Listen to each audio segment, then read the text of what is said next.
ಹೋಹುದೇನಭಿಮತವೇ ಧೂರ್ತವ್ಯೂಹವದು ಭೀಷ್ಮಾದಿ ಹಿರಿಯರು ಸಾಹಸಿಗರಲ್ಲದೆ ರಹಸ್ಯಕ್ಕೆ ಸಲ್ಲರವರುಗಳು.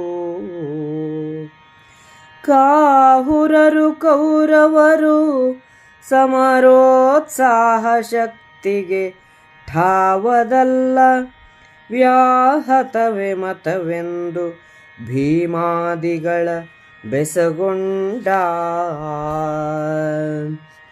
ಜೀಯ ಭಿನ್ನಹವೆಂದು ದೇಹಚ್ಛಾಯೆಗುಂಟೆ, ಬೇರೆ ಚೇಷ್ಟನವಾಯಿಯೇ ನಮ್ಮಿನಿಬರಿಗೆ ರಾಜಾಭಿಮಾನದಲ್ಲಿ. ನೋಯೆನುವುದು ನಿಮ್ಮ ದೇಹದ ಬೀಯದಲ್ಲಿ ತಾಬೀಯಬಹುದೇ, ಎಮ್ಮಾಯತವು ಸ್ವಾತಂತ್ರ್ಯವೆಮಗಿಲ್ಲೆಂದ ನಾ ಭೀಮಾ. ಕರೆಸುವೆನು ಧೃತರಾಷ್ಟ್ರ ನಮ್ಮನು ಕರೆವ ಮಣಿಹ ಸುಯೋಧನಾದ್ಯರ ಮರುಳುಗಳ ಮಾತೇನು, ಹಿತವರು ನೀವಲ ನನಗೆ. ಧರಣಿಯಿದು ಶಾಶ್ವತವೇ ತಂದೆಗೆ ಹಿರಿಯನ ಧೃತರಾಷ್ಟ್ರನಾಜ್ಞೆಯ, ಶಿರದೊಳಾಂತೆನು ಬಹೆನೇನುತ ನಿಶ್ಚಯಿಸಿದನು ನೃಪತಿ. ಇರುಳನು ಕಿದ ಹೃದಯದಲ್ಲಿ ಭೂಸುರರ ಕರೆಸಿದ ರಮಳ, ಸಾವತ್ಸರಿಕ ಸುಮುಹೂರ್ತದಲ್ಲಿ ಹೊಯ್ಸಿದರಂದು ಹೊರಗುಡಿಯ.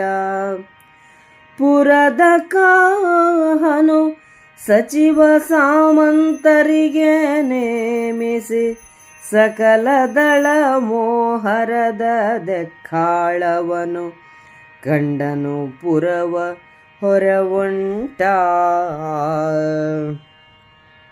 ಯುಧಿಷ್ಠಿರನು, ನಿಮ್ಮೆಲ್ಲರಿಗೂ ನಾವು ಅಲ್ಲಿಗೆ ಹೋಗುವುದು ಒಪ್ಪಿಗೆಯೇ?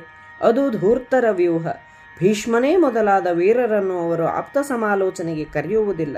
ಕೌರವರು ಕೋಪೋದ್ವೇಗದವರು, ಅದು ಯುದ್ಧ ಮಾಡುವ ಜಾಗವಲ್ಲ. ನನ್ನ ಅಭಿಪ್ರಾಯ ಸರಿಯೇ ಎಂದು ಭೀಮನೇ ಮೊದಲಾದವರನ್ನು ಕೇಳಿದನು. ಭೀಮನು, ಜಿಯ, ನಮ್ಮ ರಾಜಾಭಿಮಾನವು ಎಂದಿನಂತೆಯೇ ಹೆಚ್ಚಾಗಿದೆ. ದೇಹದಂತೆ ನೆರಳೂ ಇರುತ್ತದೆಯೇ ಹೊರತು ದೇಹವನ್ನು ಬಿಟ್ಟು ನೆರಳು ಪ್ರತ್ಯೇಕವಾಗಿ ವರ್ತಿಸುವುದಿಲ್ಲ. ನಿಮಗೆ ನೋವಾದರೆ ನಮಗೂ ನೋವು, ನೀವು ಹೋದರೆ ನಾವು ಹೋದ ಹಾಗೆಯೇ, ನಮಗೆ ಬೇರೆ ಸ್ವಾತಂತ್ರ್ಯವಿಲ್ಲ ಎಂದು ಹೇಳಿದನು. ಧೃತರಾಷ್ಟ್ರನು ನಮ್ಮನ್ನು ಕರೆಸುತ್ತಿದ್ದಾನೆ, ನಾವು ಕೈಮುಗಿದು ತಲೆಬಾಗಿಸೋಣ. ದುರ್ಯೋಧನನೇ ಮೊದಲಾದ ಹುಚ್ಚರ ಮಾತು ಕಟ್ಟಿಕೊಂಡೇನು?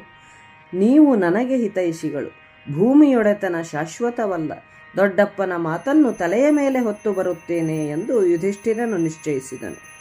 ಆ ರಾತ್ರಿಯನ್ನು ಕಳೆದು ಬೆಳಗಾದ ಮೇಲೆ ಬ್ರಾಹ್ಮಣರನ್ನು ಕರೆಸಿ ಪ್ರಯಾಣ ಮಾಡಲು ಮುಹೂರ್ತವನ್ನು ನಿಶ್ಚಯಿಸಿದರು. ಆ ಮುಹೂರ್ತದಲ್ಲಿ ಹೊರಬೀಡನ್ನು ಬಿಟ್ಟರು.